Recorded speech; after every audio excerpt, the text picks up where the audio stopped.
É com profundo pesar que eu apareço aqui hoje para refutar sociologicamente um dos melhores e mais válidos xingamentos para quando a gente quer ofender uma pessoa, mas não quer perder a classe de todo. E aí a gente diz que fulano não passa de um filho de chocadeira. Mas a verdade é que na vida social ninguém é filho de chocadeira. Todos nós temos pai e mãe biologicamente falando, mas temos também diversos pais e mães que nos moldam no processo de socialização, ou nos vários processos de socialização. E é através deles que definimos quem somos, os nossos gostos, hábitos, práticas, costumes e até aqueles ingredientes que compõem a mais íntima individualidade. Tudo isso é adquirido socialmente, em boa medida, em razão dos processos de socialização. É para falar um pouco deles que eu apareço aqui hoje. Seja muito bem-vinda, minha caríssima, meu caríssimo, seja muito bem-vindo. Eu sou Túlio Augustus, professor de Sociologia. Já te convido para se inscrever aqui no canal, clicando aqui embaixo, deixar o seu joinha aqui se você gostar do vídeo, para que a gente possa conversar outras vezes. Ative as notificações, toda aquela conversa que você já está acostumado em ouvir outros vídeos por aí. Pois bem, a socialização é, na verdade, uma verdadeira natureza da vida humana, né? Se fosse para definir o que seria da natureza especificamente da vida humana, a gente poderia dizer que é o relacionamento, que é a interação com seus semelhantes, com outros indivíduos, com outros seres humanos, né? E olha que nós das ciências humanas, ou da sociologia em particular, temos profundas reservas com essa ideia de natureza humana. Em primeiro lugar, porque tirando aqueles domínios que são típicos da biologia, nada é da natureza humana, né? Tudo é socialmente construído. Mas se a gente fosse traçar aí uma natureza, a gente poderia dizer que está exatamente nessa interação com outros indivíduos. O próprio Aristóteles já dizia, né, no século III a.C., que o homem é um animal político, né? Ao dizer isso, ele está se referindo à política como a negociação, como uma troca de experiências, como a conquista de consensos, enfim, todos esses meandros aí do processo de interação com outros indivíduos e que são tão fundamentais nas nossas vidas.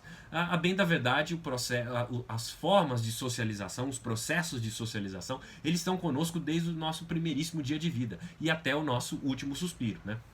Há pesquisas, aliás, que mostram, inclusive, que há um certo processo de socialização já presente no bebê na barriga da mãe, né? Os estímulos que ele recebe, a língua que ele ouve, né? Todas as formas ali de breves contatos que o feto tem com o mundo externo já determinam em alguma medida um certo processo de socialização. Mas não vamos entrar nesse domínio aí, que isso não é tão sociológico por excelência, né? Vamos falar aqui da vida externa, útero, né? E o processo de socialização, ele está presente, como eu disse, em todos os momentos das nossas vidas, e porque esses contatos sociais, eles nos humanizam, né? A cultura, ela é socialmente adquirida, né? A cultura, ela é também oriunda dessa interação que nós temos com os outros indivíduos, né? A socialização, ela se inicia a partir do nascimento e ela não tem fim, né? Ela só termina quando a vida também termina. E é a partir desse, sobretudo do seio familiar, né, em situações normais, que a gente vai adquirindo uma espécie de herança não material para lidar com situações e com contextos diversos, né? O nosso repertório de atuação aí, de hábitos, de práticas, de costumes, de valores, de internalização de regras, de gostos, de sentimentos, todos eles vão sendo adquiridos a partir das experiências com os grupos sociais, né? Vale notar aqui que grupo social é um conjunto de indivíduos que agem de uma maneira mais ou menos coordenada, levando uns aos outros em consideração, né? E a igreja, o pessoal do clube, o pessoal do futebol, da escola, da sua faculdade, do seu trabalho, da sua família, são diferentes grupos sociais que você frequenta ou aos quais você pertence, né? E é a partir da convivência com esses grupos que vai sendo gerada uma espécie de coesão social que permite que a vida em sociedade seja minimamente organizada, né? E minimamente harmoniosa, né? que se dê com certa harmonia, né? Se é que a gente pode dizer que a vida social preza muito pela harmonia, né? Se a gente olhar determinadas sociedades por aí, a gente vai ver que o que não tem mesmo é a harmonia.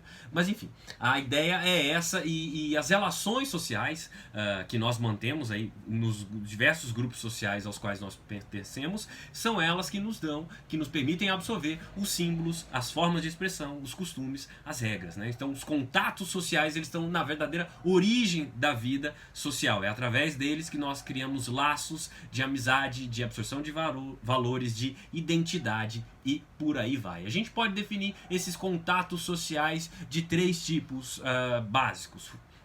O primeiro deles sendo os contatos sociais primários, que são aqueles quando você tem uma relação mais direta, de exposição de sentimentos, de fraquezas, de inseguranças, né?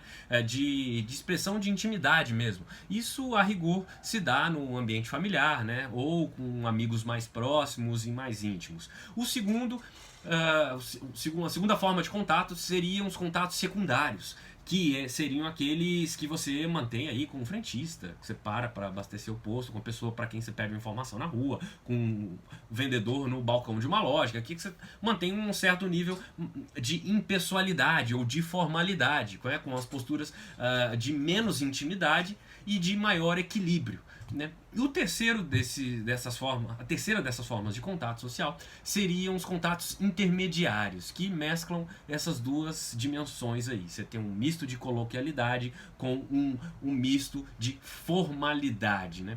Os contatos sociais, eles permitem que nós criemos a comunicação, né? E nós comunicamos o tempo todo, com expressão, com olhares, com gestos, e sobretudo com a linguagem, que é a forma mais vigorosa de contato social, aí, de comunicação, melhor dizendo. A linguagem é um sistema simbólico, né, que só é produzido racionalmente, então ele é fundamental para a cultura. E nós temos infinitas formas de linguagem: a matemática, as artes, a gestualidade, não é, a computação, todas são formas de linguagem, né? A linguagem falada, os símbolos de uma língua que nos permitem agora, inclusive você entendeu o que eu estou falando minimamente aqui agora, né? A linguagem, ela cria diversas formas de pensamento também, né? É importante notar isso. Ela cria o pensamento abstrato, que seria aquele pensamento mais longe de formas concretas de existência, né?